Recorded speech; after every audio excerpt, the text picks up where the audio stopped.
মোৰ মৰমৰ কণমানিহঁত, আজি তোমালোকলৈ লৈ আহিছোঁ তোমালোকৰ প্ৰথম শ্ৰেণী জংকাৰ কিতাপত থকা এটা ধুনীয়া সাধু। সাধুটোৰ নাম হৈছে কণ্টকৰামৰ বুদ্ধি।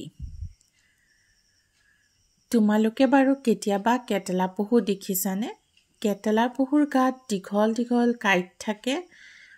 এদিন এটা কেটেলা পহুৱে তাৰ মাক দেউতাকৰ বাবে কিদৰে আহাৰ কঢ়িয়ালে শুনো আহাচোন।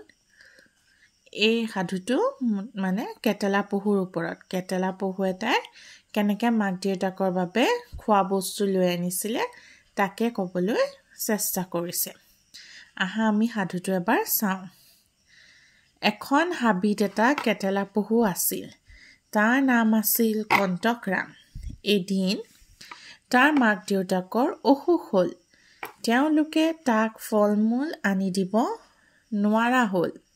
সেয়ে মাকে ক'লে, হাবিৰ সিমূৰে এজোপা নাচপতি গছ আছে, তাৰে কেইটামান খাই আহগৈ যা।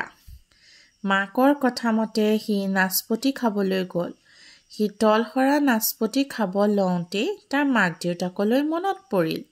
সি এটা বুদ্ধি পাঙিলে। সি তলসৰা নাচপতি কেইটামান এঠাইত গোটালে। এইবাৰ সি নিজৰ কাঁইটকেইডাল থিয় কৰি ল'লে। 1, 2, 3 বুলি সি ওলোটা খৰ মাৰিলে। 4টা নাচপতি তাৰ কাঁইটত হালি ধৰিলে। নাচপতি কেইটা লৈ সি কেকু চেকুকৈ ঘৰলৈ গ'ল। মাক দেউতাক আৰু সি নাচপতি কেইটা ভগাই খালে। মাকে ক'লে, আমাৰ কণ্টকৰামৰ কাঁইটবোৰহে কোমল, বুদ্ধিটো হ'লে বৰ চোকা। দেখিলানে এতিয়া কেনেকৈ সৰু কণ্টকৰামে নিজৰ মাক দেউতাকৰ বাবে খাদ্য আনিব পাৰিলে। হ'লেও মই এবাৰ সাধুটো তোমালোকক ভাঙি পাতি কৈ দিছোঁ। এখন হাবিত এটা কেটেলা পহু আছিল। তাৰ নাম আছিল কণ্টকৰাম। কি হ'ল তাৰপিছতে এদিন তাৰ মাক দেউতাকৰ বহুত অসুখ হ'ল আৰু অসুখ হোৱাৰ বাবে মাক দেউতাকে তালৈ ফল মূল আনি দিব নোৱাৰা হ'ল। মাকে তাক মাতি পেলাই ক'লে যে হাবিৰ সিমূৰে এজোপা নাচপতি গছ আছে, তই তাৰ পৰাই নাচপতি কেইটামান খাই আহগৈ। কণ্টকৰাম খাবলৈ বুলি হাবিলৈ ওলাল। হাবিত গৈ সি তলসৰা নাচপতিবোৰ দেখিলে। তেনেকুৱাত সি নাচপতিটো খাব লওঁতে তাৰ মাক দেউতাকলৈ আকৌ মনত পৰিল। সদায়তো মাক দেউতাকেই তাক নাচপতি আনি দিয়ে। এতিয়া সি অকলে খালে তাৰ মনটো বেয়া লাগিব।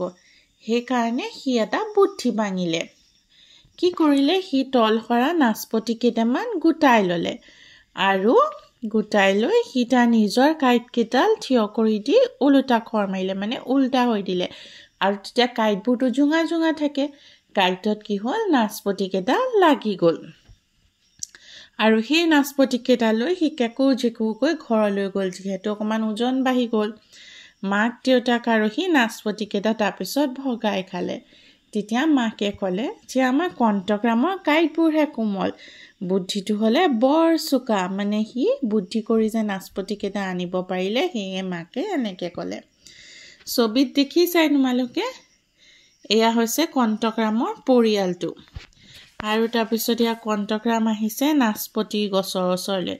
নাচপতিটো খাব লৈছে আৰু তলত দেখিছানে ঢেৰ নাচপতি সৰি আছে। তাৰপিছত কণ্টকৰামে কি কৰিলে, সৰি থকা নাচপতিবোৰ এনেকৈ থোপ পাতি গোটাই লৈছিলে আৰু তাৰপাছত তাৰ কাঁইটত নাচপতি লগাই সি ঘৰ মোৱা হৈছিল। ভাল লাগিলে নিশ্চয় সাধুটো। এতিয়া মই তোমালোকক কেইটামান প্ৰশ্ন সুধিম, তোমালোকে উত্তৰ ক'বা দেই।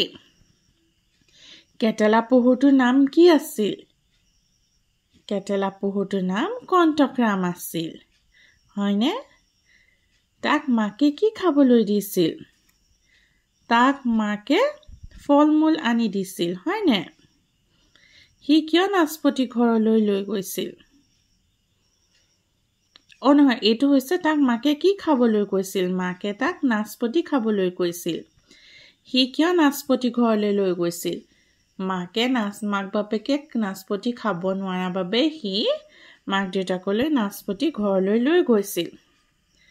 কেটেলা পহুটোৱে নাচপতিবোৰ কেনেকৈ কঢ়িয়ালে?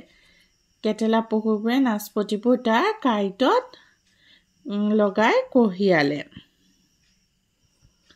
এতিয়া আৰু এটা আছে তুমি নাচপতি কেনেকৈ কঢ়িয়ালাহেঁতেন এতিয়া তুমি যদি এনেকৈ দিয়ে নাচপতি দেখিলা হয় কেনেকৈ কঢ়িয়ালাহেঁতেন আমি হাতেৰে লৈ পেলাই আহিলোহেঁতেন হয়নে বা মোনাত ভৰাই লৈ আহিলোহেঁতেন আৰু এটা আছে তোমাৰ পৰিয়ালৰ কাৰোবাৰ অসুখ হ'লে তুমি কিদৰে সহায় কৰা এইটো তোমালোকে মোক নিজে উত্তৰটো দিবা বুলি আশা ৰাখিলোঁ আজিলৈ ইমানেই ধন্যবাদ